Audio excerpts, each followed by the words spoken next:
Well, good evening. We're all ready to go for church tomorrow. And on this Saturday evening, as I'm recording it, is June 8th. And we'll look at the first portion of today's Old Testament reading. That is, we'll look at 1 Kings chapter 3, verses 4 through 15, which is where Solomon asks for a perceptive heart, or as is commonly spoken of, wisdom. The king's trip to Gibeon here was special. Many sacrifices had to be made, and Gibeon had the facilities for it. Here was a location where there was the sacred tabernacle from the time of Moses, as well as the bronze altar made by Bezalel. The purpose of the sacrifice was to atone for sin in general and for people's sinful nature. These were whole burnt offerings that were an expression of devotion, commitment, and submission to the Lord. The number of sacrifices, namely 1,000, can certainly be an actual figure. It doesn't have to be merely symbolic. It would, however, have been an indication of completeness, 10 times 10 times 10.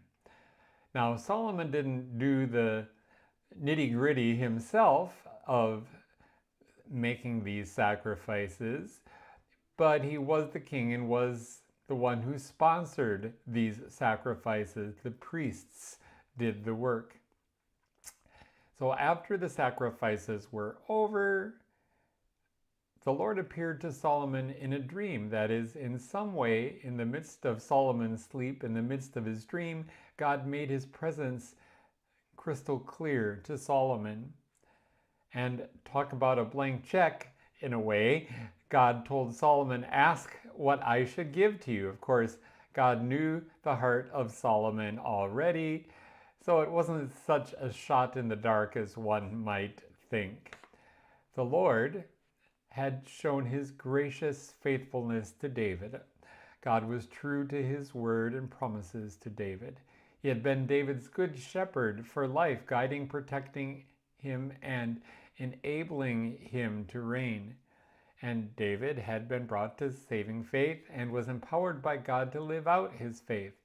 All this was because of God's grace, his undeserved kindness, unmerited favor, and his love and mercy toward David. In this way, we can see that David lived the life of a believer, despite his own sinfulness. And we can also say that David walked before the Lord in truth as a man justified by faith. He lived in a righteous manner, as Solomon observed in his conversation now with God. Solomon refers to himself as the servant of the Lord, and he speaks with sincerity and humility and truth. He understood how much he needed to learn still, and he knew that being the king would take every ounce of leadership skill and interpersonal ability and so forth that he had. So he asks for a perceptive heart. He wants to hear, think, analyze, feel, and decide correctly. His desire is to be able to get to the bottom of issues and cases, to perceive what the reality is, to grasp root causes, to understand what the proper solutions are, and to have the willpower and determination to enact them. His goal is to have wisdom in all situations to discern between good and evil, so that he can proceed in the best manner and justly judge God's people. Solomon's faith shines through. He confesses the power and the lordship of Yahweh and Yahweh's gracious faithfulness. Solomon has been a student, you can tell, of the Torah, the laws of Moses.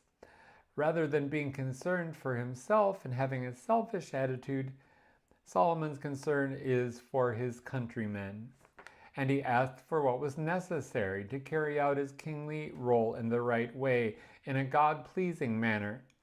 He has requested in faith what certainly is God's will, and God, in his grace and mercy and love, grants Solomon's petition. In fact, God has already done so.